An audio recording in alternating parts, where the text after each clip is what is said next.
ವಿರೂಪಗೊಳಿಸತಕ್ಕಂಥ ಘಟನೆಗೆ ಸಂಬಂಧಪಟ್ಟಂಗೆ ಇವತ್ತು ನಾವು ಸಭೆಗೋಷ್ಠಿಯನ್ನು ನಡೆಸ್ತಾ ಇದ್ದೀವಿ.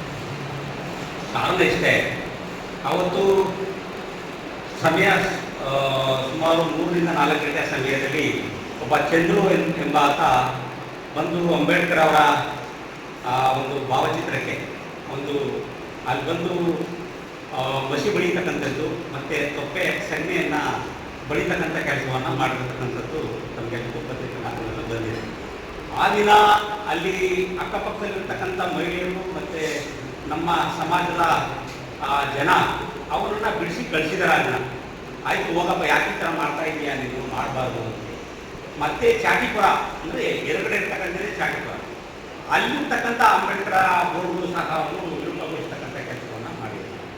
ನಂತರ ಅದಾದಮೇಲೆ ಕಳಿಸಿದ್ರು ಮತ್ತೆ ಮತ್ತೆ ಬಂದು ಅಲ್ಲಿರ್ತಕ್ಕಂಥ ಲೈಟು ಮತ್ತು ಇತರೆ ಬೋರ್ಡ್ಗಳಿಗೆ ಕಲ್ಲಿಂದ ಹೊಡೆದು ವಿರೂಪಗೊಳಿಸ್ತಕ್ಕಂಥ ಕೆಲಸವನ್ನು ಮಾಡಿದರು.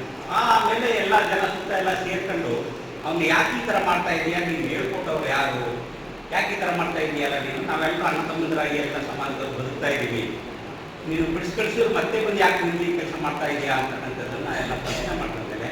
ನೀವು ಈ ಸಂವಿಧಾನದಲ್ಲಿ ಬಂದ ಮೇಲೆ ನಿಮ್ಗೆಲ್ರಿಗೂ ಅಹಂಕಾರ ಬಂದ್ಬಿಟ್ಟಿದೆ, ಅದಕ್ಕೋಸ್ಕರ ನಾವು ನೀವು ಕೊಟ್ಟಂಥದ್ದು ನಿಮಗೆಲ್ಲ ಕೊಟ್ಟಂಥದ್ದು ನೀವೆಲ್ಲ ಈ ರೀತಿಯಾಗಿ ಬೀದಿಗಳಲ್ಲಿ ನಡಿಬೇಕಾದ್ರೆ ಕಾರಣನೇ ಅಂಬೇಡ್ಕರ್, ಅದಕ್ಕೋಸ್ಕರ ಅವ್ರು ಹೊಡಿತಾ ಇದ್ದೀನಿ ನಾನು ಅಂತೇಳಿ ಅವನ ಅವೇಶ ಶಬ್ದಗಳಿಂದ ನಿಂದನೆ ಮಾಡಿದೆ. ನಂತರ ಇರ್ತಕ್ಕಂಥ ಗ್ರಾಮದ ಮಹಿಳೆಯರು ಪುರುಷರು ಎಲ್ಲರೂ ಸೇರಿ ಅವ್ರು ಇಟ್ಕೊಂಡು ಯಾಕೆ ಮಾಡ್ತಾ ಇದ್ದಾನೆ ಅವನು ಅಂತೇಳಿ ಒಂದ್ಸರಿ ಕಳಿಸಿದ್ರು ಮತ್ತೆ ಬಂದು ಅದೇ ಕೆಲಸ ಮಾಡ್ತಾ ಇದ್ದಾನೆ ಅಂತ ಹೇಳಿರ್ಬೇಕು ಅಂತ ಇಟ್ಕೊಂಡಿದ್ದಾರೆ. ಆ ಸಂದರ್ಭದಲ್ಲಿ ಇಟ್ಕೊಂಡಾಗ ಮಾಮೂಲಿ ಇದ್ದೇ ಇರ್ತದೆ, ನಮ್ಮ ಹಿಂದೆ ಎಲ್ಲ ಹಳ ಸಂಪ್ರದಾಯದಿಂದನೇ ಹಿಡಿದು ಚೌಡಿ ಕಟ್ಟಾಕಂಥದ್ದು ಎಲ್ಲ ಬೀದಿಗಳಲ್ಲಿ ನಡ್ಕೊಂಡು ಬಂದಿರ್ತಕ್ಕಂಥದ್ದೇ ಇದು, ಚೌಡಿ ಗಿಡದ ಕಟ್ಟಾಕಂಥದ್ದು. ಯಾಕಂದ್ರೆ ಬಿದ್ದು ಅವ್ರು ಓಡಿದ್ರೆ ಅಷ್ಟೊಂದ್ರ ಮೇಲೆ ಅವ್ರ ಬೀದಿಗೆ ಅವ್ರ ಬೀದಿಗೆ ಹೋದ್ರೆ ನಾವು ಅವ್ರ ಬೀದಿಗೆ ಹೋದಾಗ ಎರಡು ಸಮಾಜದ ಘರ್ಷಣೆಗಳಾಗ್ತದೆ. ಅದು ಎರಡು ಸಮಾಜದ ಘರ್ಷಣೆಗಳಾದಾಗ ಸಾಮರಸ್ಯ ಹಾಳಾಗ್ತದೆ ನಮ್ಮಲ್ಲಿ. ಯಾಕಂದ್ರೆ ಅವ್ರ ಬೀದಿಗೆ ನಾವು ಹೋಗೋದು, ಅವ್ರು ಅವ್ರ ಬೀದಿಗೆ ಹೋದಾಗ ನಾವು ಎಲ್ಲ ನಮ್ಮ ಊರುಗಳು ಹಿಂಗಳು ಹೋಗುವಂಥದ್ದು, ಆಗ ಸಾಮರಸ್ಯ ಹಾಳಾಗಿ ಎರಡು ಜನಾಂಗಗಳು ಘರ್ಷಣೆಗಳಾಗ್ತಕ್ಕಂಥ ಸಂಭವಗಳು ಇರ್ತಿತ್ತು. ಅದರಿಂದನೇ ಹಿಂದೆ ಕುರುಕರೆಲ್ಲ ಮಾಡಿರ್ತಕ್ಕಂಥದ್ದೇನು, ಆ ಥರ ಯಾರಾದ್ರೂ ಅನಾಚಾರ ಮಾಡಿದ್ರೆ ಅಂಥವನ್ನ ಹಿಡಿದು ನೀವು ಕೂರಿಸ್ಕೊಳ್ಳಿ, ಕಟ್ಟಾಕಿ ಅವರನ್ನು ಬೇರೆ ಮಂತನ ಆಡಿದ್ರೆ ಕಟ್ಟಾಕಿ ಅಂತಕ್ಕಂಥದ್ದು. ಯಾಕಂದ್ರೆ ಕೂರಿಸ್ಕೊಳ್ಳೋಕೆ ಬರ್ತಲ್ಲಿ ಇರಲಿಲ್ಲ, ಅವನು ಕಟ್ಟಾಕಬೇಕಾಗಿತ್ತು. ಯಾಕಂದ್ರೆ ಅವನು ಮತ್ತೆ ಅವರು ವಿರೂಪಗೊಳಿಸ್ತಕ್ಕಂಥದ್ದು, ಕಲ್ಲು ಹೊಡಿತಕ್ಕಂಥದ್ದೆಲ್ಲ ಮಾಡ್ತಾ ಇದ್ದವನು, ಅದರಿಂದ ಹಿಡಿದು ಕಟ್ಟಾಕಿದ್ದಾರೆ. ಅದು ಹಿಡಿದು ಕಟ್ಟಾಕಿರ್ತಕ್ಕಂಥದ್ದು ಮಾನವ ಹಕ್ಕುಗಳ ಉಲ್ಲಂಘನೆ ಆಗಿದೆ ಅಂತ ಹೇಳಿದ್ರೆ ಅದಕ್ಕೆ ಸಂಬಂಧಪಟ್ಟಂಥ ಡಿಪಾರ್ಟ್ಮೆಂಟ್ ಇದೆ, ಉಲ್ಲಂಘನೆ ಆಗಿದೆ ಅಂತ ಏನು ನ್ಯಾಯ ಕೊಡಬೇಕು ಅದು ಕಾನೂನುಬದ್ಧ ನ್ಯಾಯ ಸಿಗುತ್ತೆ. ಅದ್ರ ಬಗ್ಗೆ ನಮಗೆ ತಕರಾರು ಏನಿಲ್ಲ.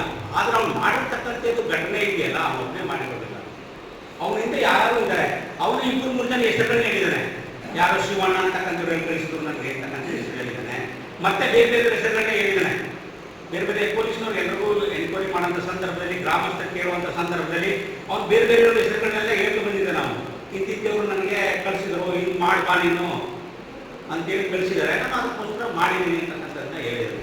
ಅದರಿಂದ ನಾ ಇರತಕ್ಕಂಥದ್ದು ಪೊಲೀಸ್ ಇಲಾಖೆಯವರು ಈ ಒಂದು ಚಾಮರಾಜನಗರ ಜಿಲ್ಲೆ ಮತ್ತೆ ಈ ಕಡೆ ಹಳೆ ಮೈಸೂರು ಭಾಗದಲ್ಲಿ, ಈ ಭಾಗದಲ್ಲಿ ಬಲಗೈ ಸಮಾನ ಜಾತಿಗಳು ಜಾಸ್ತಿ ಇದೆ. ಈ ಒಂದು ಮೈಸೂರು ಭಾಗದಲ್ಲಿ ಅತಿ ಹೆಚ್ಚು ಡಾಕ್ಟರ್ ಬಾಬಾ ಸಾಹೇಬ್ ಅಂಬೇಡ್ಕರ್ ಅವರ ಪುತ್ಥಳಿಗಳು, ಬೋರ್ಡ್ಗಳು, ಪ್ರತಿ ಬೀದಿಗೆ ಹೋಗ್ತಕ್ಕಂಥ ಕಮಾನುಗಳು ಎಲ್ಲವೂ ನಿರ್ಮಾಣ ಆಗಿರ್ತಕ್ಕಂಥದ್ದು ಈ ಭಾಗದಲ್ಲಿ ಅತಿ ಹೆಚ್ಚು ಯಾರೋ ಇದ್ದಾರೆ ಇರಲಿ. ಯಾಕಂದ್ರೆ ಗ್ರೋತ್ ಮಾಡ್ತಾ ಇದ್ದಾರೆ, ನನ್ನ ಕೆರಳಿಸ್ತಕ್ಕಂಥ ಕೆಲಸ ಮಾಡ್ತಾ ಇದ್ದಾರೆ. ಯಾಕಂದ್ರೆ ಅಂಬೇಡ್ಕರ್ ಅಂದ್ರೆ ನಮಗೆ ತಂದೆ ತಾಯಿಗಿಂತಲೂ ಹೆಚ್ಚು ನಾವು ಪ್ರೀತಿಸ್ತಕ್ಕಂಥದ್ದು ಅಂಬೇಡ್ಕರ್ನ. ಯಾಕಂದ್ರೆ ತಂದೆ ತಾಯಿ ಜನ್ಮ ಕೊಟ್ಟಿರ್ಬೋದು ನಮಗೆ, ಇವತ್ತು ಸಮಾಜದಲ್ಲಿ ಸಾಮರಸ್ಯದಲ್ಲಿ ಬದುಕ್ತಕ್ಕಂಥದ್ದು, ಸ್ವಾಭಿಮಾನದಲ್ಲಿ ಬದುಕಬೇಕು ಅಂದ್ರೆ ನಮಗೆ ಅಂಬೇಡ್ಕರೇ ಕಾರಣ. ಅದರಿಂದ ನಾವು ಅಂಬೇಡ್ಕರ್ನ ತಂದೆ ತಾಯಿಗಿಂತ ಹೆಚ್ಚಾಗಿ, ನೀವು ತಂದೆ ಮೇಲೆ ಮಾತಾಡ್ಬಿಟ್ರು ತಾಯಿ ಮೇಲೆ ಮಾತಾಡೋದು ಕೇಳಿಸ್ಕೊಳ್ಳೋಂಥ ಪರಿಸ್ಥಿತಿ ಇರ್ತದೆ ನಮ್ಮದು. ಅಂಬೇಡ್ಕರ್ ಬಗ್ಗೆ ಮಾತಾಡೋದು ಕೇಳಿಸ್ಕೊಳ್ಳೋಕೆ ಪರಿಸ್ಥಿತಿ ಇಲ್ಲ. ಯಾಕಂದ್ರೆ ಅಷ್ಟು ನಮ್ಮ ಸ್ವಾಭಿಮಾನ ಬದುಕನ್ನ ಕೊಟ್ಟಿರ್ತಕ್ಕಂಥದ್ದು ಅಂಬೇಡ್ಕರ್. ಅವ್ರಿಗೆ ಭಾವಚಿತ್ರಗಳಿಗೆ ಮತ್ತೆ ಅವರ ಪುತ್ಥಳಿಗಳಿಗೆ ಇತ್ತೀಚಿನ ದಿನಗಳಲ್ಲಿ ಜಾಸ್ತಿ ಆಗ್ತಾ ಇದೆ ವಿರೂಪಗೊಳಿಸ್ತಕ್ಕಂಥದ್ದು, ನಮ್ಮ ಸಮಾಜನ ಉದ್ರೇಕ್ತಗೊಳಿಸ್ತಕ್ಕಂಥದ್ದು. ಯಾರೋ ಹಿಂದೆ ಕಾಣದ ಕೈಗಳಿವೆ. ಪೊಲೀಸ್ ಇಲಾಖೆಯವರು ಯಾವುದೋ ಗ್ರಾಮದಲ್ಲಿ ನಡೆದಂತ ಘಟನೆ ನಡೆದಾಗಲೇ ಅದಕ್ಕೆ ಸೂಕ್ತವಾದಂತ ತನಿಖೆ ಮಾಡಿ ಅಂತೇಳಿದ್ರೆ ಉಗ್ರವಾದಂತ ಶಿಕ್ಷೆಗಳನ್ನ ಕೊಡಿಸುತ್ತೆ. ಆದ್ರೆ ಇವು ಮರುಕಳಿಸೋದಿಲ್ಲ.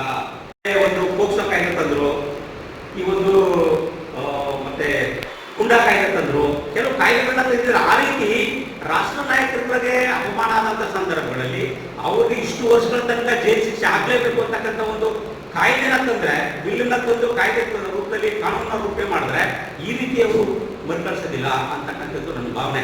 ಅದರಿಂದ ಮಾನ್ಯ ಗೃಹ ಸಚಿವರಾಗಲಿ, ಗೃಹ ಸಚಿವರು ಇದೇ ಸಮಾಜದಿಂದ ಪ್ರತಿ ಸಂದರ್ಭಗಳಲ್ಲೂ ಅವರು ಗೃಹ ಸಚಿವರಾದಂತಹ ಪ್ರಿಯಾಂಕ್ ಖರ್ಗೆ ಅವರು ಅಂಬೇಡ್ಕರ್ ಹೆಸರುಗಳನ್ನೇ ಹೇಳ್ತಾ ಇರ್ತಾರೆ.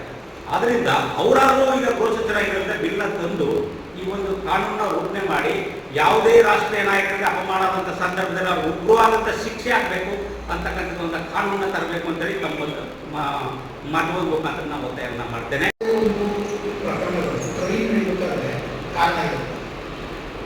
ಅದರಿಂದ ಒಂದು ಶಕ್ತಿ ಇರುತ್ತೆ. ಆ ಶಕ್ತಿಯನ್ನು ಕಂಡುಹಿಡಿಯೋದಕ್ಕೆ ನಮ್ಮ ಜಿಲ್ಲಾ ಪೊಲೀಸರು ಸುಮ್ಮನೆ ಯಾವುದೋ ಒಬ್ಬ ವ್ಯಕ್ತಿಯನ್ನು ಅರೆಸ್ಟ್ ಮಾಡಿ ಅದನ್ನ ತೇವೆ ಆಗ್ತಕ್ಕಂಥ ಕೆಲಸವನ್ನ ಮಾಡ್ತಾರೆ.